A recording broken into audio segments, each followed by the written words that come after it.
Pada saat anak merasa percaya diri karena mereka merasa memiliki talent, Mhm. mereka akan shining gitu.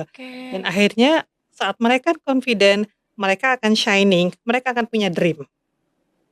Dan Oke. akhirnya mereka tahu tujuan hidup mereka apa, peran mereka apa di dunia ini gitu, Mmm. menggunakan talent mereka yang ada. Mhm. Jadi dari 3 core value itu Ibu, kita punya 3 kurikulum, 3 kurikulum kurikulum dari dari masing-masing core value masing-masing core tersebut, value tersebut, kemudian kita punya 3 rapor. 3 rapot. Yes, Wow!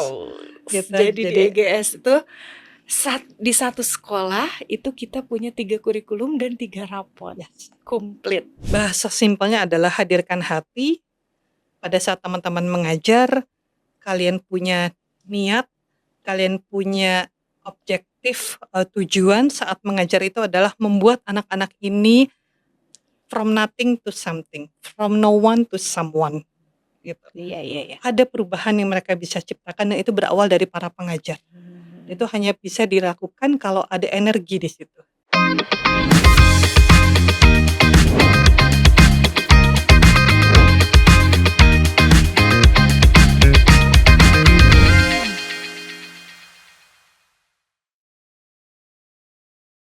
Baik, ya. Nah, berarti nih, sudah terjawab ya untuk yang smart dan righteous. Satu lagi nih, satu lagi adalah dengan core value yang ketiga, yaitu core value tentang, talented ya. Yes. Nah, tadi, Teh Nana juga sudah bilang, bahwa setiap anak itu adalah unik, Mhm, mhm, setiap anak itu adalah berbeda, mhm, setiap anak itu memiliki potensi mhm. masing-masing ya. Nah, bagaimana nih ya, dulu ya saat EGS, pada saat awal berdiri Mhm. pastinya ya, membantu siswa untuk bisa menentukan atau mengembangkan dari sisi talent mereka. Ini udah sampai ke, core value yang ketiga. Iya. Oke, ah, talented ya, Bu, ya. Mhm. Ini tuh kalau kita bicara sisi talented tuh menarik ya, teman-teman. Mmm, orang sering berpikir begini, Bu, "Ah, udah saya mah apa tuh," gitu ya, kalau orang Sunda bilang, mmm, "Saya orang nggak punya talent, talent saya Mmm. apa ya?" Gitu ya. Jadi, mereka sudah langsung tanda kutip "mengerdilkan diri sendiri" Betul gitu. betul betul. Makanya kenapa tadi kita berangkat dari poin unik gitu, Bu. Mhm. Bahwa setiap orang unik dan pasti insya Allah 1000% saya yakin bahwa setiap orang punya talent masing-masing. Mmm. Tinggal mereka bisa digging, menggali, talent itu atau tidak gitu. Nah, EGS karena punya prinsip memanusiakan manusia tadi, Mhm. sehingga salah satu target kita adalah di dalam proses program pembelajaran kita, kita bisa menggali sebenarnya Mhm. talent masing-masing anak ini apa, Oke. gitu Ibu. Talent ini sifatnya adalah akademik dan non akademik, gitu ya. Oke. Jadi jangan hanya berpikir, oh talent dia, misalkan, dia pintar, oh dia jago matematik, yes it's one of the talent. Oh dia jagonya apa? Oh ternyata dia jagonya di sport, yes it's one of the talent too gitu. Atau misalkan yang lain, talent dia ternyata bisa leadership, itu juga Mmm. menjadi part of talent, begitu. Kemudian ada talenta yang lain. Nah hal ini untuk membangkitkan confidence Mhm. dari setiap anak. Pada saat anak merasa percaya diri karena mereka merasa memiliki talent, Mhm. mereka akan shining gitu. Dan Oke. akhirnya saat mereka confident, mereka akan shining, mereka akan punya dream. Dan Oke. akhirnya mereka tahu tujuan hidup mereka apa, peran mereka apa di dunia ini gitu, Mmm. menggunakan talent mereka yang ada. Mhm. Sehingga core value talented itu memang kita ingin dan meyakini bahwa setiap anak itu punya talent. Nah, apa Oke. implementasinya di EGS?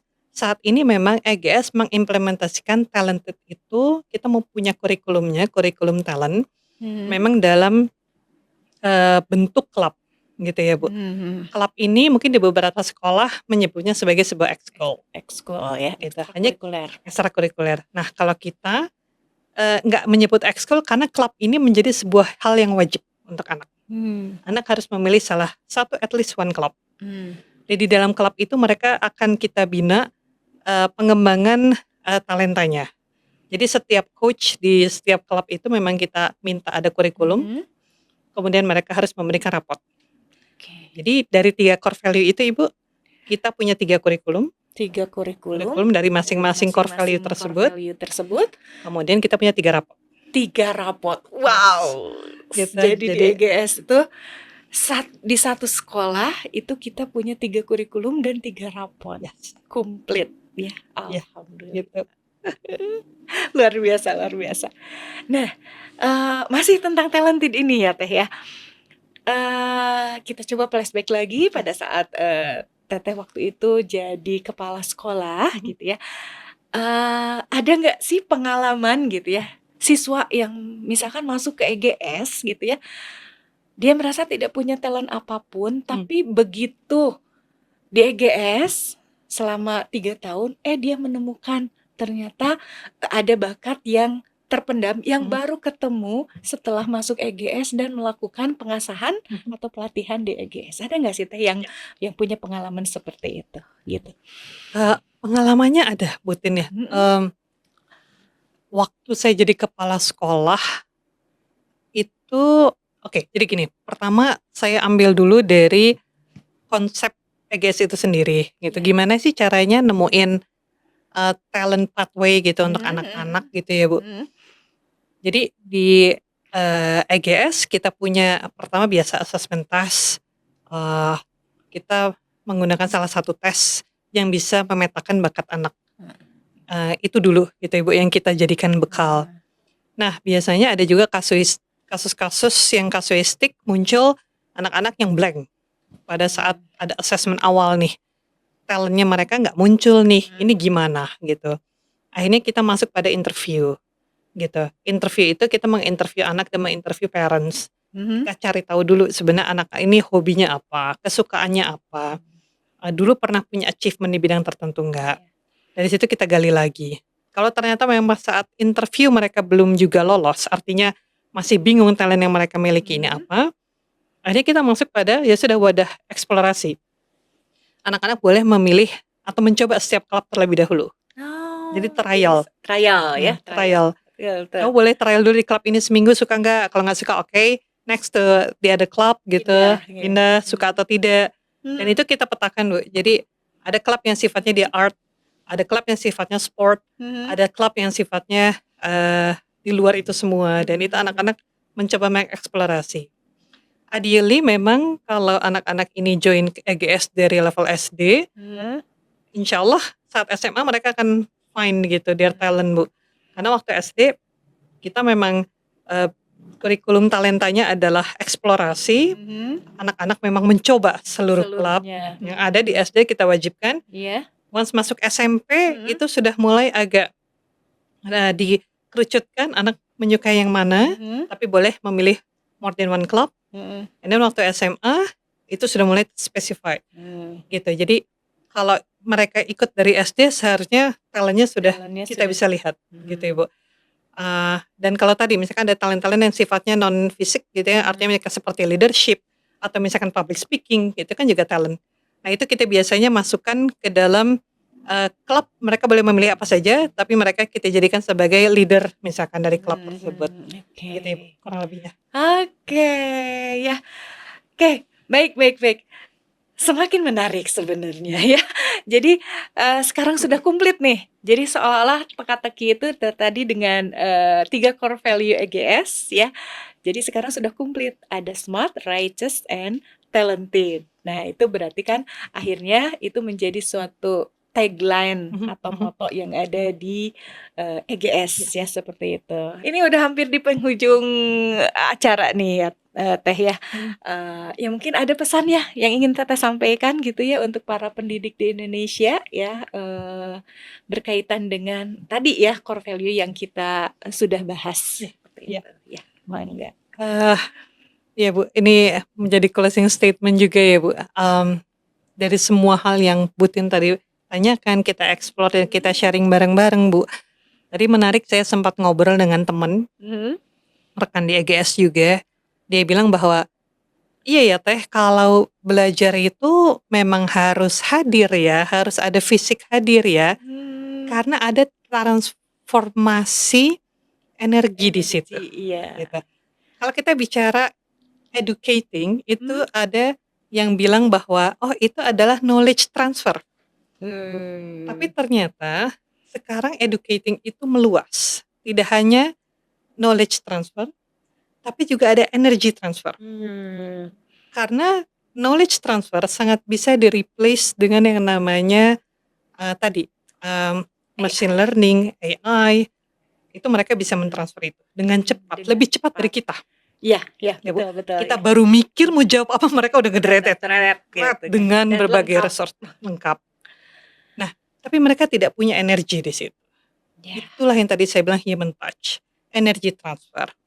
Maka dari itu, saya mengajak kepada seluruh pengajar di Indonesia, umumnya dan juga para pengajar khususnya di EGS gitu Ibu, bahwa hadirkan hati saat teman-teman berada di dalam kelas. Hadirkan energi pada saat teman-teman berada di kelas dan melihat murid-murid yang ada di depan teman-teman mereka adalah human. Mereka adalah manusia yang perlu di-touch heart-nya, yang perlu di-touch mind-nya gitu ya. Sehingga energi kalian para pengajar ini nyampe ke anak-anak ini. Ya. Dan itu hanya bisa dilakukan oleh human. Gitu, Bu. Bahasa simpelnya adalah hadirkan hati pada saat teman-teman mengajar, kalian punya niat, kalian punya objektif, tujuan saat mengajar itu adalah membuat anak-anak ini from nothing to something, from no one to someone, gitu. Iya. Ada perubahan yang mereka bisa ciptakan dan itu berawal dari para pengajar. Itu hanya bisa dilakukan kalau ada energi di situ. Sehingga mengajar itu memang perlu kehadiran seluruh, baik fisik maupun mental itu harus hadir di situ. Dan mudah-mudahan itu tidak lalai gitu. Kita semua para pengajar khususnya untuk bisa menghadirkan pembelajaran yang betul-betul paripurna tadi.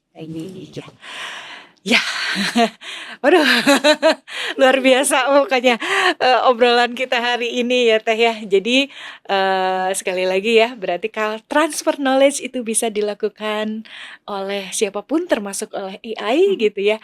Tapi di sini tetap kalau untuk ruhnya, untuk ininya tetap menggunakan sentuhan atau touch dari human itu sendiri, gitu seperti itu. Jadi jangan khawatir ya untuk para pendidik, tidak akan pernah tergantikan oleh siapapun, karena yang punya pengajaran yang memakai ruh, yang memakai hati itu hanya berasal dari manusia, dari para pengajar, dari para pendidik. Betul begitu ya Teh? Betul, Bu. Betul. Alhamdulillah. Ya, mungkin Teteh kalau tadi kan pesan untuk para pendidik nih ya, para pengajar. Nah, mungkin pesan untuk para orang tua. Nah, kadang kan orang tua juga sekarang kan bingung menghadapi generasi yang sekarang ya, mungkin yang disebutnya Gen Z. Atau malah sudah alfa ya kalau sekarang. Dan kemudian juga dari sisi mentalitas, dari sisi karakter itu jauh berbeda dengan zaman kita dulu masa kecil gitu kan. Sekarang fragile, kemudian rapuh, dan kadang ada istilah generasi strawberry. Nah, ini mungkin pesan Teteh ya, untuk para orang tua seperti apa? Saya juga orang tua buat ini. Jadi ini self reminder ya, para mom and dad, ayah bunda semua, kita menghadapi tantangan yang luar biasa di era saat ini. Tapi yakinlah bahwa setiap era punya metode tersendiri. Jadi jangan pernah khawatir dan jangan pernah meng-compare dengan era kita itu dulu ya. Jadi selalu bilang kenapa ya dulu saya sih kuat sih, kok anak zaman sekarang kayaknya fragile banget gitu ya, tadi yang Butin bilang gitu. Ya memang eranya ya seperti itu. Jadi mungkin yang pertama adalah sehatkan mental kita dulu, mom and dad. Itu paling penting Butin. Karena kalau kita sendiri sebagai orang tua tidak sehat mental, gimana kita bisa menghadapi anak-anak kita. Betul. Gitu ya. Jadi harus banyak mengafirmasi positif diri kita, meng-appreciate diri kita, menghargai setiap proses yang kita lakukan. Tugas kita hanya mengawal proses, Mom and Dad. Perkara result itu bukan tanggung jawab kita. Oke. Karena result itu sudah ada yang mengatur. Hmm. Allah itu mengatur semua result. Dan sudah ada sebenarnya result setiap manusia di muka bumi ini mau seperti apa akhirnya dan ujungnya. Yang perlu kita lakukan adalah mengawal prosesnya. Ya. Sehingga kita bisa berikhtiar atau effort untuk bisa mencapai result yang maksimal. Tapi jangan berorientasi di result. Prosesnya aja kerjakan. Kita berusaha yang terbaik, memberikan pendampingan kepada anak-anak kita, mencoba belajar, mengikuti parenting session, kita mencoba membaca buku, kita mencoba mengimprove diri kita. Itu part of the process. Dan once itu udah kita lakukan, kalau ternyata nauzubillah min dzalik, result anak-anak kita belum sesuai yang kita harapkan, it's fine. Ya, ada K-drama nih judulnya It's Okay Not to Be Okay. Oh. Saya cuma quote aja ya, bukan mengendorse menonton, nggak usah. Ini cuma quote aja karena title-nya bagus kalau menurut saya. It's okay not to be okay, gitu. Jangan memblaming diri sendiri, menyalahkan diri sendiri kenapa anak saya kok bisa gagal, berarti saya orang tua yang gagal, enggak gitu. Tugas kita menjaga prosesnya.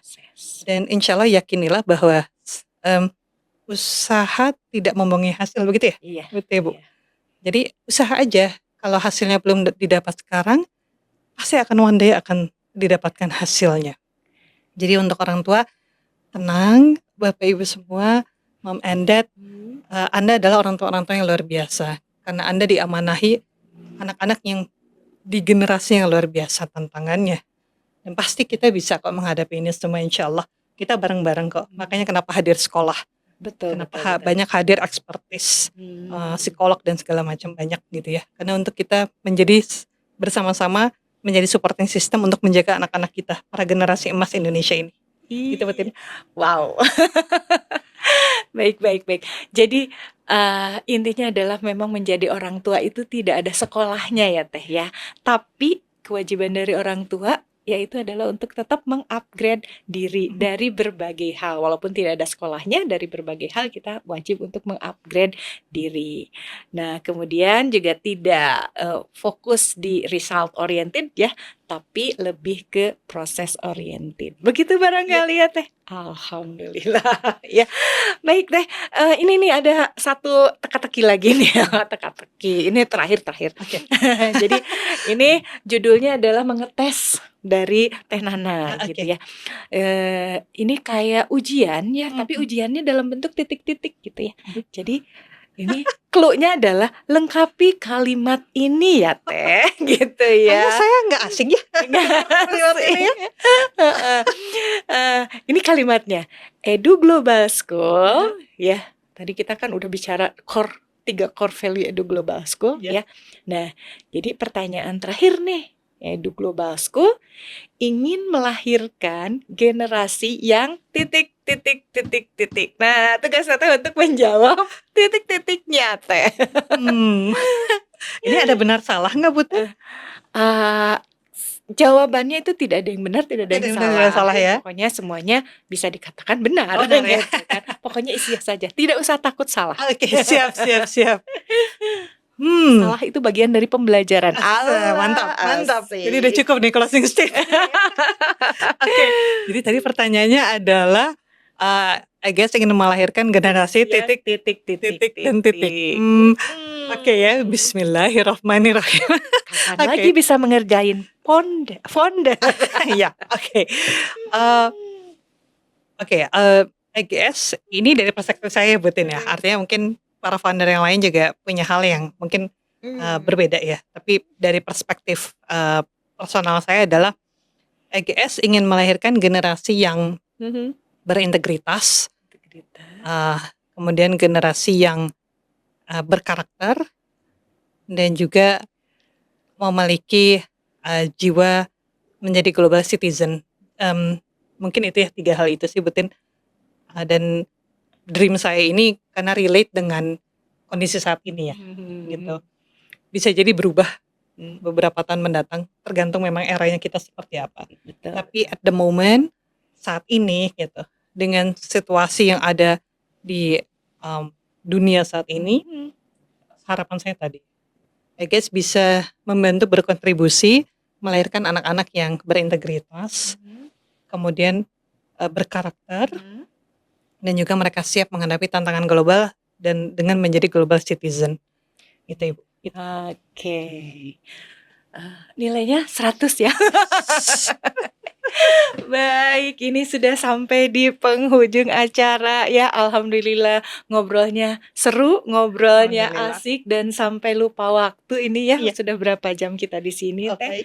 Terima kasih banyak Teh Nana Sama-sama, sudah Butin. berbagi cerita ya, sudah berbagi pengalaman dan insight-insightnya itu karena ini obrolan lintas negara ya, Indonesia sama UK jauh dan alhamdulillah ya jauh-jauh datang dari London dan menyempatkan hadir di podcast EGS ini gitu ya. Alhamdulillah ini suatu anugerah luar biasa ya, dan alhamdulillah ya Teh Nana jauh-jauh dari London bisa diculik di sini dan hadir di podcast Edu Global School ya, dan memberikan insight yang sungguh luar biasa dan memberikan pembelajaran yang insya Allah bisa kita ambil pembelajarannya. Insyaallah. Betul kan kata saya tadi, seluruh obrolannya berdaging semua. Amin. Ya.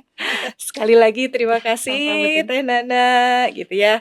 Semoga obrolan kita bisa menjadi pengingat ya bahwa pendidikan itu bukan hanya soal pintar. Pendidikan itu bukan hanya soal meningkatnya nilai, tidak hanya sekedar kecerdasan dari intelektual, tetapi juga soal karakter.